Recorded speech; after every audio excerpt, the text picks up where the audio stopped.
So we got Smokie. He was a bit worried about cattle, you know. Well, the nicest way of doing it is this situation. We're a little quiet lane. Right? We're not going to be bothered by traffic very much. So he's got one thing to concentrate on. Now, we've just done something we very rarely do. I mean, seriously rarely. So we've given him an apple, just to take his mind off it while he says hello to these cattle here, yeah? And I don't want to push him any more than we have. We've pulled up more or less in this position when we have as we come up the road, and we just happened to notice the cows were there. That's why I didn't have the film running to start with. But you can see, like, if I pull this rein over now, I say, come up, bud. Come up, come on. You see that, look? That one little step's worth the world. Don't push him no more than that. What's he need anymore? Just there like that old Smokie. Funny, isn't it? Great big powerful animal that he is. Well, not very tall, but he's massively powerful. And what they're frightened of. Now you can understand that beast there is a big lump. And you can see that it could challenge him, it could knock him over, you know, headbutt him, that type of thing. And yet they'll have the same fear in a paper bag blowing up the road. It always just amazes me where it starts and stops. People always refer to, well, if you think about it for 2 seconds, they always say, well, big lorries you don't like. Well, how many big lorries do you see? You don't see many big lorries. You see plenty of vans, plenty of cars, but you don't see many big lorries. You know, if you go for an average drive. So what we will do is go and find those big lorries. So we know that these fields here you can see have just, well, in a minute, there'll be another one we've got up the road there we're waiting for. We'll see the combine going, and you can bet your life they'll be in there. Trailers coming out. Yeah, this is lovely here. Can you see this little bit of investigation he wants to do? Oh, that's beautiful. It's not me pushing him. Just putting him there and giving him the chance to introduce himself, basically. And what he just done there, he just touched her nose and she's backed off.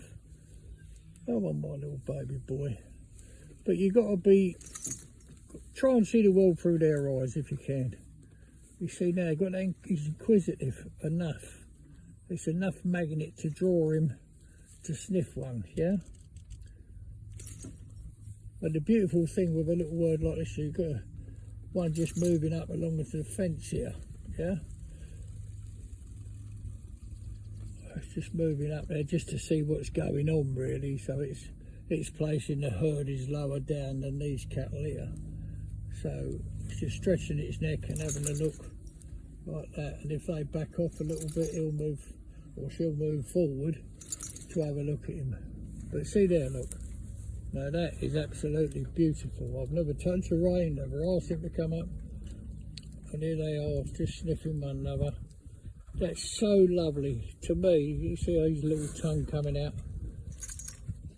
I don't know if you ever felt a cow's tongue, but they're really rough. They're like a farrier's rasp. So when he got that on the end of his nose, you must have wondered what that was. But this is it. So these two, you can see here, look. Beautiful. Just beautiful to see. And it doesn't really take any longer. You know, we just come here like this and let him have a look. Oh, my baby boy. Come round there, there's a good boy. Come over there. Come over. Come over, darling. Come on. There's a good boy. There he is. That's beautiful. Beautiful to see.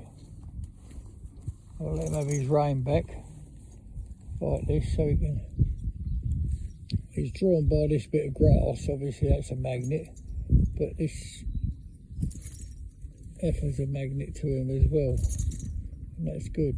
Can you see, look, he could be bright in the grass or sniffing her, couldn't he? Well, that's lovely. So You know, you might think, well, you get your pleasure in some strange ways. I suppose we do, really. But to me, that's a lovely thing. We've taught the horse a lot, haven't we, in a very short space of time. Or we've not taught the horse anything, really. We've just allowed him to learn himself, yeah, and accept what's going on. And he's more relaxed now than what he was when we first pulled up, you can see. So there you go. Carrot and Coffee Club time. I'd like to thank all of you that send a donation in. Well, a lot of people do something every month, you know, what they can afford.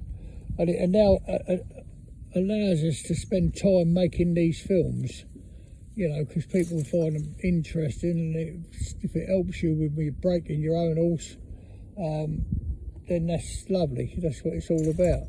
Because there's nothing better than breaking your own horse, so definitely, without any question, I would say that. The problem is life gets in the way, isn't it? Like with so many things, you know, life gets in the way of doing.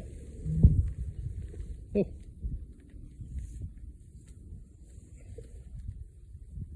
Yeah, life gets in the way of doing, you know, what we want to do, doesn't it? Of course it does. We're just, see his old tongue coming out, or her tongue coming out again. But that's lovely. Now, in a minute, I can't say yet, like he's moving towards the fence to the gate.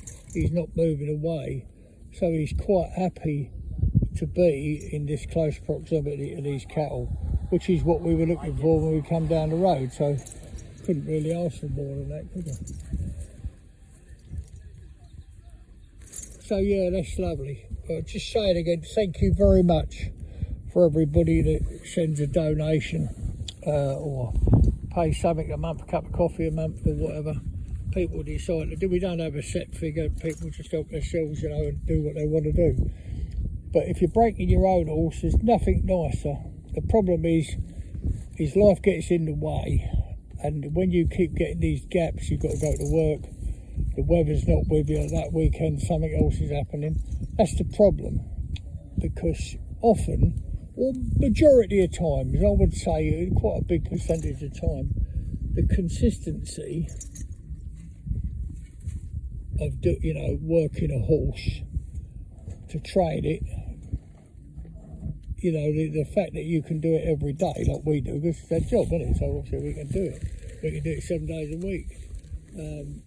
You know, if it's required, we can be in on we like our Sundays off if we can, but a lot of the time that don't happen because life gets in the way, I'm afraid. Anyway, we're just going to move off now. Yeah, that's it, he's ready to go. Right, walk baby, good boy. And that's lovely. What a beautiful morning. That's made my day, that has. So the fear that he had in him of them cattle, and where he jumped across the other side of the road and be definitely upset, they're going to be in there for a while, them cattle. You see the amount of grass, we know they're going to be in there for a while. And we'll be able to come back past. It's only a few miles from home, and we'll be able to come back past and see them until he just walks past like they don't exist, you know. Right, my baby, thank you very much once again. It's Carrot and Coffee Club time. I'm having a cup of tea today, actually. Go on then, babe, up you go. Trot. Good boy. Yes, you are, you little sugar plum. Go on.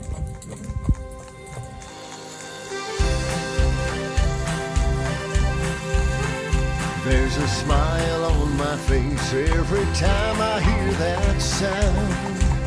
The rhythm of the hooves as they touch the ground. And there's no better place I'd rather be than with my safe, confident